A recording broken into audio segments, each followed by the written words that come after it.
The B-17 Flying Fortress was designed to take a beating and bring its crew home. But on a fateful mission over occupied Europe, one crew faced a dilemma no training manual could solve. What do you do when your 10-ton bomber loses the very thing it needs to land? This is not just a story of mechanical failure. It is a story of cold calculation, raw nerve, and an improvisation under fire that would test the limits of one man's skill. This is the story of the pilot who landed his bomber with no wheels. The skies of Nazi-occupied France. The date, August 16, 1944. The aircraft, AB-17G.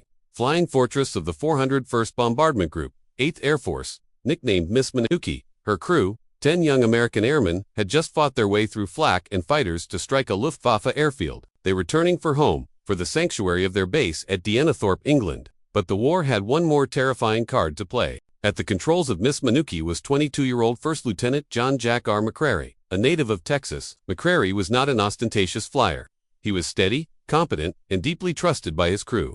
Beside him sat his co-pilot, Second Lieutenant William Bill L. McClary. In the cramped, cacophonous fuselage were the other 8 members of their fraternity: the navigator, bombardier, flight engineer, radio operator, and 4 gunners. Each man had a station, a duty, and a shared, unspoken prayer for an uneventful return. Asterisk, the mission that day was part of the colossal aerial offensive softening up German forces in the wake of the D-Day invasions. Their target, a German fighter base, was heavily defended. As Miss Minuki released her payload and entered the tumultuous turn for home, she bore the scars of the mission, pockmarks from shrapnel, the lingering smell of cordite, and the ever-present, draining fatigue that followed an adrenaline surge. They had made it, the English Channel was ahead, a gray-blue promise of safety.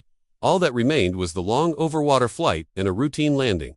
Asterisk, but in the vast, complex anatomy of a B-17, a critical system had been silently compromised. Unseen, in the wheel wells housing the massive main landing gear, damage from the flak barrage had done its work. The hydraulics, the cables, the very structure that allowed the wheels to descend and lock into place was all hanging by a thread. As they crossed the white cliffs of Dover, Lieutenant McCrary went through the first steps of the landing checklist. He called for the wheels. What happened next sent a jolt of pure ice through the entire crew. Asterisk, the flight engineer, peering into the main wheel well, reported back over the interphone. His voice was strained, fighting against the engine drone. Left main, not indicating down and locked. Skip, standard procedure. McCrary recycled the gear. A thump, a groan of metal, but no green light. Then, a more alarming report. Right main has dropped, but it's just hanging. It's not locked, it's swinging. Asterisk, the bomber was now in a shallow descent, entering the airspace of their home field. The control tower was alerted. Emergency vehicles began to roll, their red lights tiny dots on the perimeter track. McCrary and McClary ran through every checklist, every manual override. They tried the emergency hydraulic system. They tried violent maneuver side slips, sudden dives and climbs, hoping gravity and air pressure would snap the stubborn gear into place. Nothing worked. Asterisk, a relentless, buzzing gear warning horn filled the cockpit, a sonic symbol of their failure. The right wheel dangled uselessly, a mere 10 degrees from its proper position.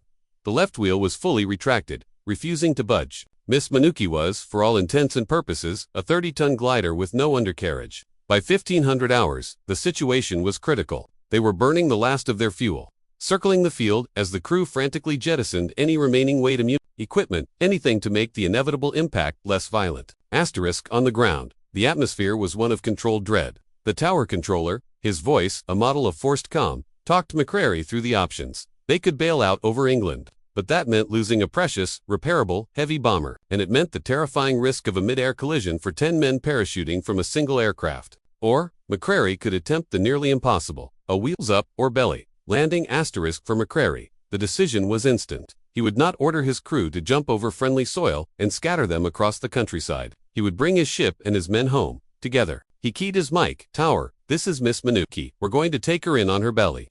Asterisk, a belly landing for a B-17 was a documented procedure, but it was a last resort, a controlled crash. The risks were horrific. The bomber's fuselage could crumple on impact, snapping its spine. Fuel lines could rupture, turning the aircraft into a fireball in seconds. The protruding ball turret on the underside could dig into the earth, causing a catastrophic cartwheel. Every man on board knew the statistics, and they now prepared for the trial of their lives. The gunners left their stations, assuming crash positions in the radio room, braced against bulkheads. The atmosphere was thick with silent prayer and the smell of cold sweat. Asterisk, with final instructions given, McCrary lined Miss Minuki up with the longest runway. He ordered full flaps. The aircraft slowed, its stall warning beginning to shudder through the airframe. The dangling right wheel was a nightmare variable. Would it catch the runway and spin them violently to the right? Would it collapse and spear the wing? Asterisk, he cut the engines. The sudden silence was more deafening than the roar had ever been. Now, there was only the whistle of wind over aluminum, the creak of the airframe, and the pounding of 10 hearts. The runway rushed up to meet them, a wide strip of unforgiving concrete. McCurry's hands were steady on the yoke, his eyes fixed on the horizon. He had to hold the nose up as long as humanly possible, to let the rear of the fuselage kiss the ground first, to dissipate the energy over the longest possible time. Asterisk, the co-pilot, McCleary, braced himself, his hands hovering over the throttle quadrant, ready to cut the fuel masters if fire broke out. The last few feet vanished, then contact. A shrieking, grinding, howl of metal being torn apart. The B-17's belly slammed onto the runway with a force that jarred every tooth in every man's head. Sparks erupted in a blinding cascade, shooting hundreds of feet into the air as the aircraft skidded along on its metal skin. The sound was apocalyptic, a combination of a train wreck and an explosion of sheet metal. Asterisk. The ball turret was instantly ground away. Inside, the crew were thrown about like ragdolls, held only by their harnesses and sheer will. The world was a blur of noise, vibration, and the terrifying smell of scorched metal. Asterisk. Miss Minucci was sliding, completely out of aerodynamic control, a massive projectile of screaming aluminum. McCrary fought to keep her straight, but the asymmetric drag was tremendous. The aircraft began to veer to the left, threatening to careen off the runway and into the infield. Asterisk. The left wingtip gouged into the ground, sending a fresh volcano of dirt and sparks into the air. 4, 7, 8, 9 endless seconds. The Fortress plowed her own grave down the runway. Asterisk. And then the sheer friction of 30,000 pounds of metal on concrete began to do its work. The deafening screech started to lower in pitch. The shower of sparks began to diminish. The skid was slowing. McCrary, still gripping the yoke with white-knuckled intensity, felt the deceleration. They were not tumbling, they were not on fire, they were stopping. Asterisk. Finally, with one last groan of tortured metal, Miss Minucci came to a rest. She sat, tilted, on her scarred belly, her left wing low, her nose still proudly pointed down the runway. For a second, there was a dust-choked, surreal silence. Asterisk. Then, McCurry's voice, calm but urgent, broke over the interphone. Everyone okay? Report. One by one, voices came back, shaky but clear. Tail gunner, okay. Radio room, we're good. Navigator, all right. Miraculously, unbelievably, not a single man was seriously injured. Bruises, cuts, and ringing ears were the extent of it. Asterisk. But the crisis was not over. Fuel was leaking from ruptured lines. The smell of high-octane gasoline began to fill the cabin. Evacuate, now go. Go, go, McCrary yelled. Asterisk. The crew unstrapped and moved with trained efficiency. The waist gun doors were flung open. One by one, the young airmen tumbled out onto the concrete, putting distance between themselves and the potential inferno. Fire trucks and ambulances were already converging, their sirens wailing. Asterisk. McCrary and McCleary were the last out, scrambling from the cockpit window and down the side of the battered fuselage.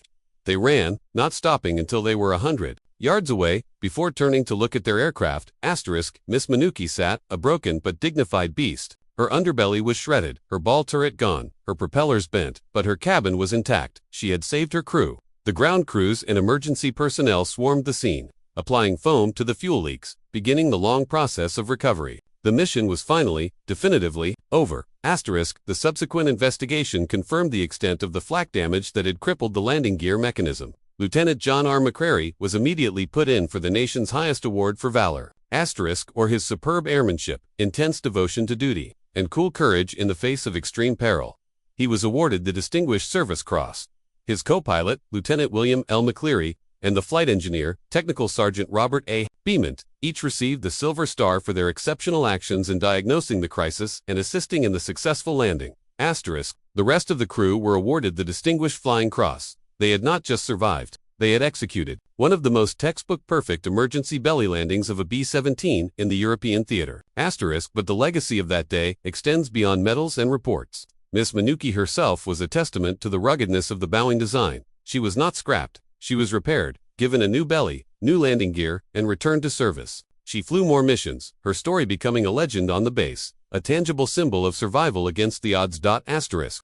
For Lieutenant McCrary and his crew, the war went on. They completed their tour of duty, 25 missions, and returned home. Like so many heroes, they seldom spoke of that August day in detail. The memory of the scream of metal, the shower of sparks, the smell of fear and fuel, was a private one. Yet, the record remains. It stands as a stark lesson in the calculus of command. In a moment of absolute crisis, a 22-year-old pilot chose to risk himself to save his aircraft and keep his crew together. He transformed a seemingly hopeless mechanical failure into a story of breathtaking skill and human resilience. It was not a victory over enemy fighters or ground targets. It was a victory over gravity, over physics, and over fate itself. The pilot who landed his bomber with no wheels did more than just save 10 men. He cemented, in a few terrifying seconds, the unbreakable bond between a commander, his crew, and the formidable machine they called home. This is forgotten military history. Remember it,